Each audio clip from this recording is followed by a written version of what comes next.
him as one of the top 100 young leaders of the country and the Philippine Free Press magazine as an outstanding congressman. Please join me in welcoming the Honorable Commissioner of the Bureau of Customs, Rozzano Rufino Biazon, to the guest.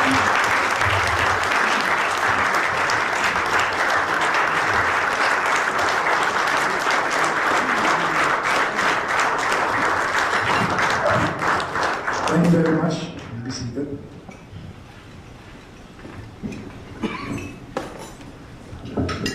To our distinguished personalities at the head table, members of the Chamber of Commerce, our guests from other organizations, friends, ladies and gentlemen, good evening. I'm actually still thinking about it now, whether I should read from what I prepared as a speech or just move to a more extemporaneous address, or like what I did in one of my speaking engagements in the Rotary. We went straight ahead to the question and answer to save time, because I sensed that a lot of them wanted to ask questions, so we went straight to the question and answer portion. But anyway, probably I could just depart from this speech, do away with this, and just pick up from what you might have been reading in the papers. Abolish, that's what they said. It's actually not an idea of shutting down the Bureau and then just giving up on it. The idea really was what I call a BOC to BAC plan. It's the Bureau of Customs to Born Again Customs plan. Basically starting from scratch. No, but that was just really an idea. It's not a plan that is adopted by government, just to make it clear, because there was, for a while, there was an impression that it was the plan of the government.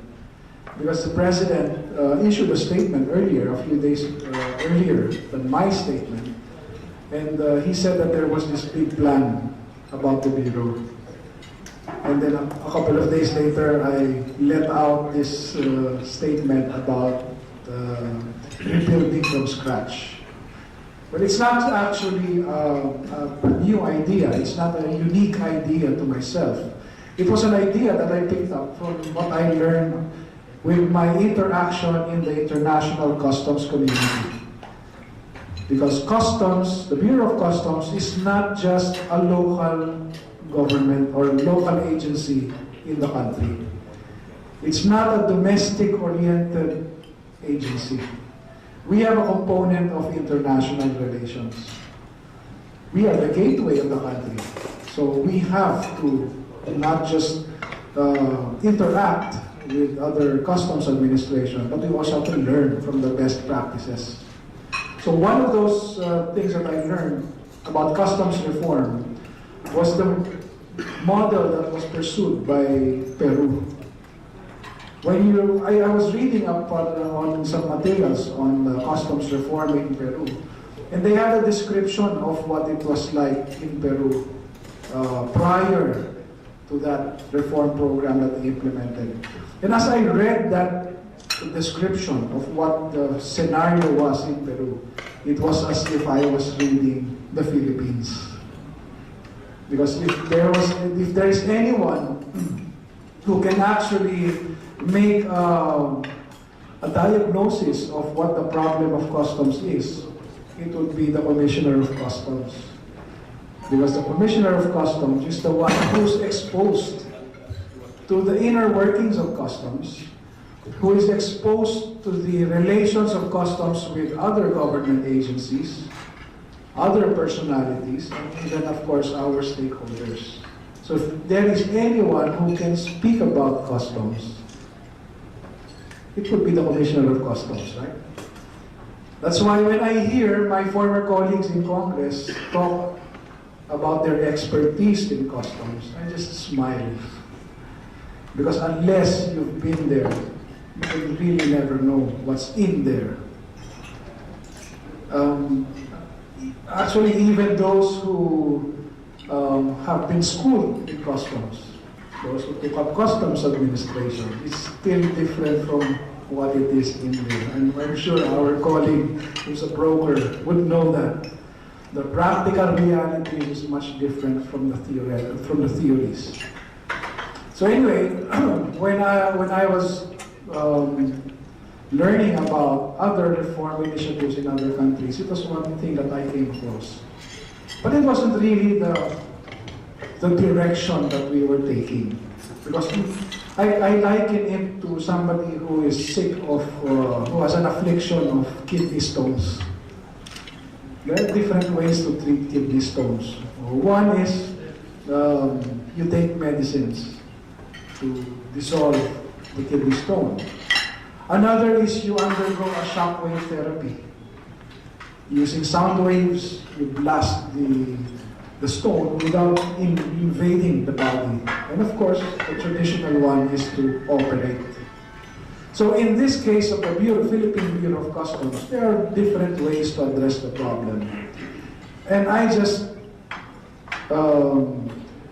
shared the most radical one, to shock people into discussing all about the problems of customs.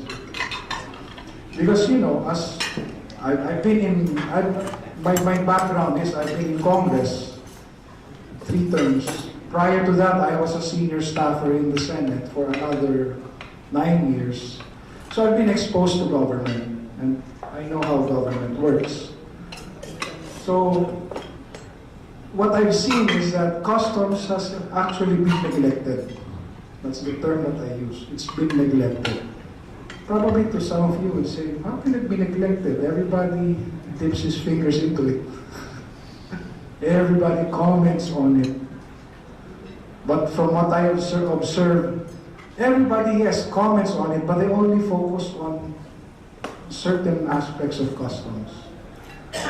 Nowadays, we have moved into the modern customs and mode of customs administration.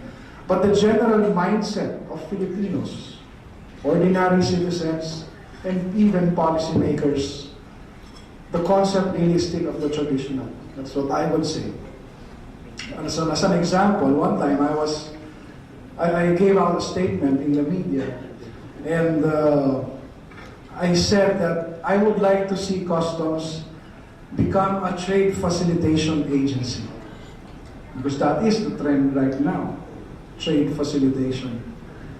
Of course, when you make a statement like that, the reporters get the comments of other opinion makers and policy makers. And the reporter got the comment from a legislator, from one of my colleagues in Congress before. And his statement was, why don't the commissioner just focus on his duty of revenue collection rather than think of other things to do in customs? But right there you can see the ignorance. Because we know that the Philippines is a signatory to the World Trade Organization, where the principal, the movement right now for customs is trade facilitation. When I attend international conferences of the World Customs Organization, the principal talk always is all about trade facilitation. How do we make business better and easier? How do we make trade between countries faster, quicker? How do we make the life of businessmen less complicated? That is the discussion of the World Customs Organization, because that is the trend right now. And we are signatory, we are a signatory to these agreements. Now another point to show you that we have been neglected. We signed up to the revised Kyoto Convention. That is the world standard of customs. Majority, if not all countries, signed up to that. Now, we signed in 2010. We acceded to the revised Kyoto Convention, setting the world standard in customs administration and procedures. But our basic law of customs, the Tariff and Customs Code, is still not compliant to that agreement. It requires legislation. It requires an act of Congress to make our Tariff and Customs Code compliant to the revised Kyoto Convention. The first bill that was filed to amend our tariff code, or Tariff and Customs Code, was filed in the 14th Congress, around the time that we acceded. But we are now in the 15th Congress, and the 15th Congress is about to end by June 30, 2013. And still, we have not passed that bill into law. We have not amended our Tariff and Customs Code. The idea, we are given a grace period to comply our legislation with the RKC once we sign it.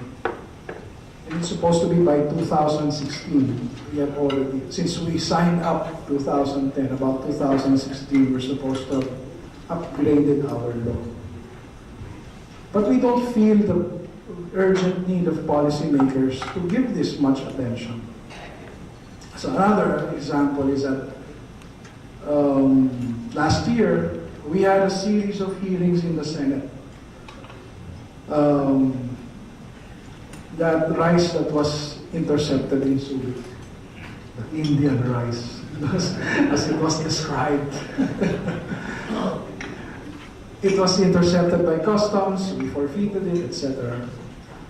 We were called to the Senate for a hearing. Actually, not just the Senate, even the House of Representatives.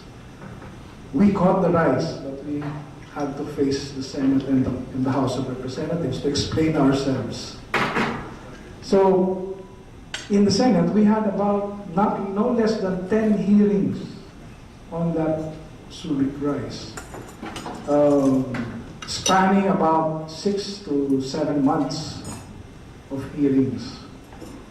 And we boiled down to pointing to the culpability of individual brokers who were not even brokers of that rice. But there was not a single hearing on the bill on the customs modernization. So I would say it was neglected. That's why when the recent issues came out, and I started hearing legislators and politicians calling for my resignation, I had to blurt out something that would catch everyone's attention to bring the discussion to the forefront. Let's bring out the radical solution. Restart or rebuild customs from scratch. Because that would be an opportunity for me to push again for legislative action on certain things that would reform customs. Because to me, reforming customs is not just about chopping off heads. Because that has been the traditional mindset of everyone. Off with his head. If smuggling becomes the hot talk of the town, off with the commissioner's head. And we've seen it happen many times. If you look at the roster of commissioners, you'll see that there are only a few of them who serve for quite some time. Most of them just serve maximum about 2 years. I'm on my 18th month.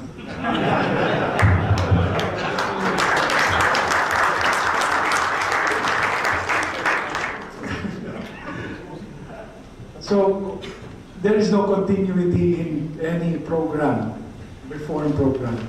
That's why it's been neglected. Leadership in the Bureau of Customs has been so busy warding off potshots, fighting fires left and right, and not being able to focus on what needs to be done to upgrade our customs service. Like what's happening to me now. In the past 3 weeks, it's been media. And I'm compelled to, of course, respond, defend myself, and it really takes a lot of energy, time, and effort. distracting me from what really needs to be done. And I think that has been the experience of many commissioners. An issue will come up and he is forced or he's compelled to address it and not veer away his attention from the more important things. The funny thing is, everybody asks for the head of the commissioner, but not the collector or the examiner who's doing the foolishness down there. Right? That's what I've been saying. It's been called the kalakaran. It's been happening for generations. Leadership comes and goes. The rank and file are there, and they're the ones in the front line. Of course, there is leadership or there is command responsibility. But do we really expect change to happen in the Bureau if we all just focus on changing the leadership every now and then? Reform will not happen. And I think that's what's been happening in the past generations. They throw, of course it's not that I'm excusing myself from it, but they throw issues of smuggling unabated. That's the tag word always. Rampant, unabated. They throw it at the commissioner. But after we change leadership, what happens? It still perpetuates. It's been there for generations. That's why my mindset was, if we want to have a genuine change in the Bureau, let's not just change players. Let's change the game. Let's change the rules. Because that is what is really expected of us. So what is our direction going towards that change that I'm saying? Well, of course, one is the operation, the surgery solution is one. But there's also the other approaches. One is through computerization and automation. That's why our direction really now is using technology as a means of simplifying procedures, increasing the level of integrity of processes, and reducing human intervention. Because it's the human intervention factor that really gets in the way of reform. Second is we have to modernize our policies, change our laws. We've always been ranked a little bit lower in the global competitiveness contest. Why? Because we have not changed our basic law. Other countries have upgraded theirs. We have remained the same. The Tariff and Customs Code was passed in 1957, and it has changed very little. And we know that global trading environment has changed a lot from 1957 to 2013. But we have neglected it. Filipinos have always been looking at the more traditional aspect of customs. So, modernize our policies to make us more competitive and make business easier for everyone. Why do we have all these circuitous processes? Because it's provided for under the law. Why does customs have to intervene when you go home through the airport? I'm sure you've experienced at one point or the other some extreme experience at the airport. Why do we have to do that? Why when you go to Singapore or Hong Kong, you just breeze through, even the United States? Why? Because it's provided for under our law. Our examiners at the airport have that mandate to collect revenue from you. Because under our law, anything above 10 pesos, you have to collect duties. the minimis value. It's provided for under the Tariff and Customs Code. There's been a movement for us to increase it. The funny thing is, the Department of Trade and Industry signed an agreement with the United States to increase the minimis value to $200. But you can't implement it because the Tariff and Customs Code still says 10 pesos. Because we have a mandate to collect revenue. Our examiners at the airport will try to collect anything from you. Fortunately, I just hope that they collect legally for the government, not just for themselves. but those are examples of our antiquated law that has remained same because it has been neglected. Because our focus on how we look at customs has been traditional. We have not graduated to what the world standard is.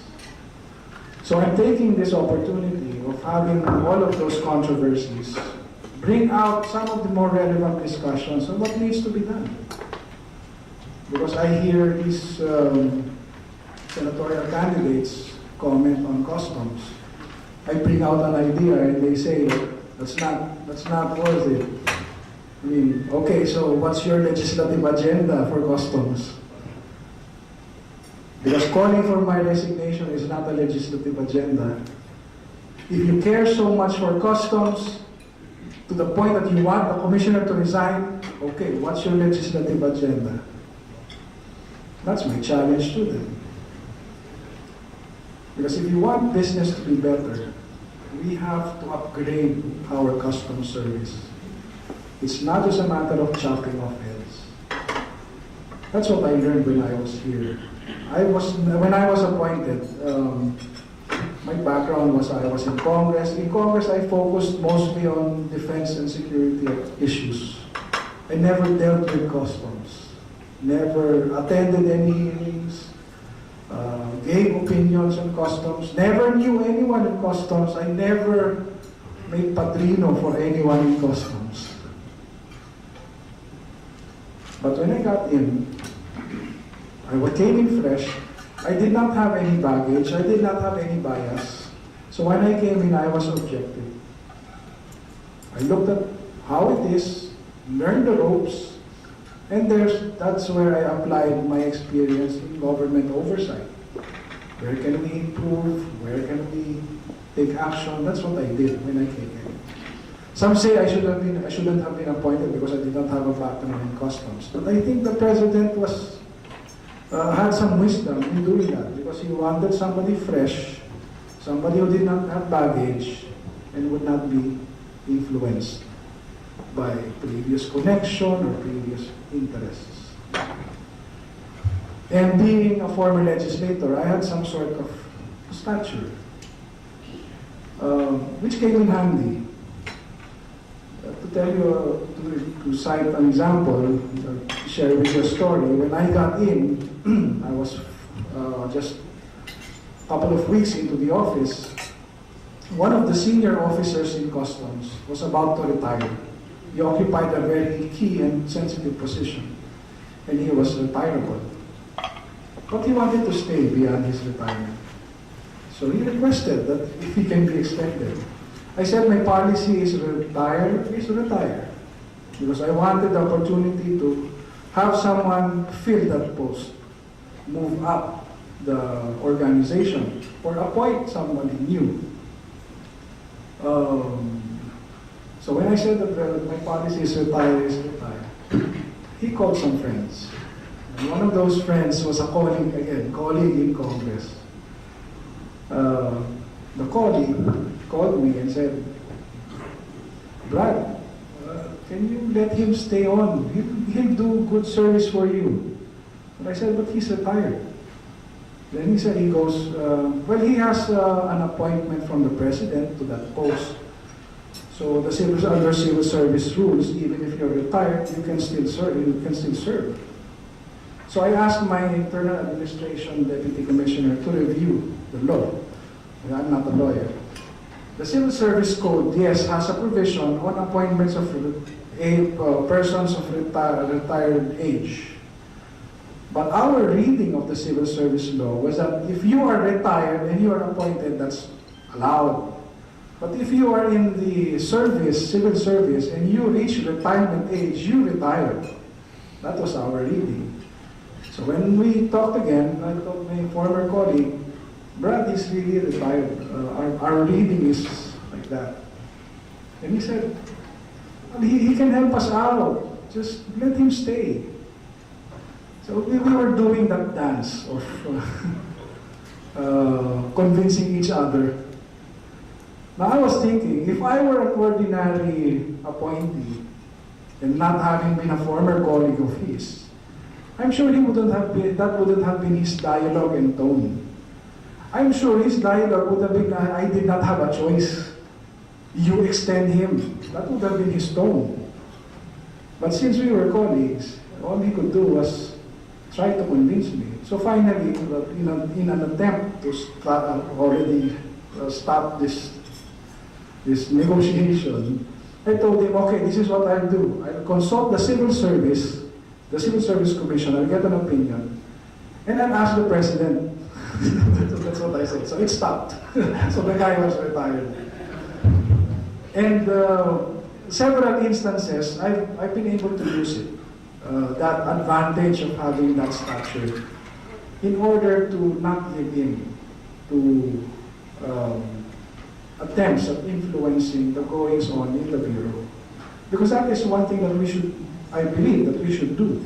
Insulate the Bureau of Customs from political interference. I liken it to the time when the military was politicized. And to reform it, they had to insulate it. I think that's what we should do with the Bureau of Customs. Because it's really severe. The effect of that is you have employees ranging from high senior positions to the lower positions, even to the clerk level, who seem like they feel like they're children of God, but they can't be touched. Another experience of mine was that I relieved one guy, put him on floating status, and after a couple of days I received 3 letters from fellow legislators or my former colleagues. So I ignored those letters. I called in the guy. I told him, you could have had a better chance if you set an appointment with me in my office and pleaded with me rather than show me those letters. Because it's really difficult to put in reform if you have people like that who feel like they can lord it over in the Bureau. Of course, there are political realities that you have to navigate. But ultimately, on my part, I don't give in to requests or orders or persuasive attempts to give favors. To me, if it will not do the agency good, then never mind. But I do it politely. So at least I have that stature to resist. Because if there's one reform I should do in the Bureau, that is to insulate it from politics. That's why one of my proposals is for the Bureau of Customs to be given the authority to retain a portion of its collection. Again, this is not a new idea. It is something that has been done in other customs administrations in other countries. What is the effect? The effect is the Bureau would have some degree of autonomy. For example, if we set aside 2% for operational needs and modernization needs, then we wouldn't have to go to Congress every year to ask for a budget. Because you know how it is when you have to go to Congress every year. That's where the X deal happens. But if we give them some degree of autonomy in that regard, then that's one way to eliminate political interference. It all boils down to making the Bureau a professionalized service who would cater to their stakeholders as clients. Because if there's one thing that I'd like to impart with the employees of the Bureau of Customs, it's the mindset that we are there to serve clients. Because again, going back to the traditional mindset is that we are border guards who are strictly monitoring everything that you do. The modern mindset is that we are servicing clients, of course, while still taking care of national interests. It all has something to do with the mindset. And that is why some of you had this, one of your colleagues had this experience of having to call me late at night to address a concern, to which I really don't mind. Because it is something that I'd like to take the lead by example. If I say, I tell my people that you give the extra mile to serve the public, your stakeholder, I should be doing it myself. That's why I give out my mobile number freely to anyone and everyone in customs. From the lowest employee to the personero to company owners. So if we can take a break, you might want to bring out your cell phones or your pen and paper. I'll give you my number.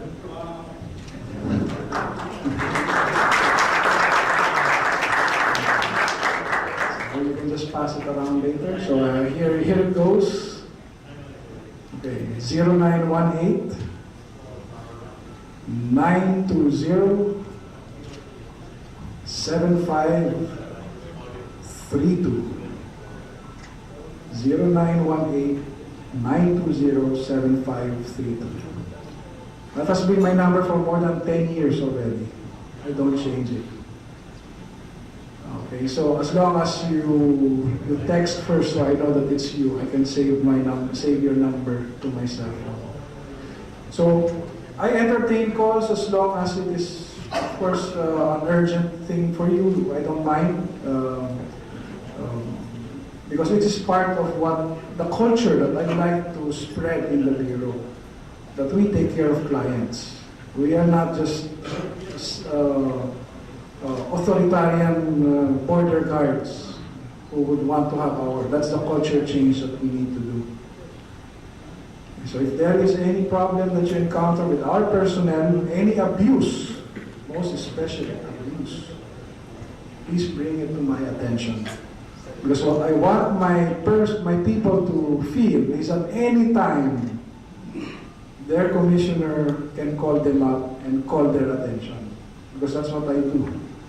When a complaint reaches me, I call up directly that person concerned. Now, this is another ticklish part.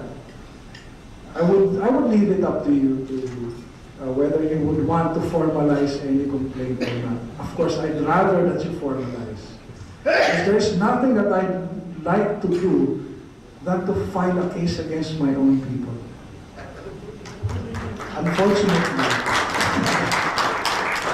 Unfortunately, very few or none are willing to file a complaint.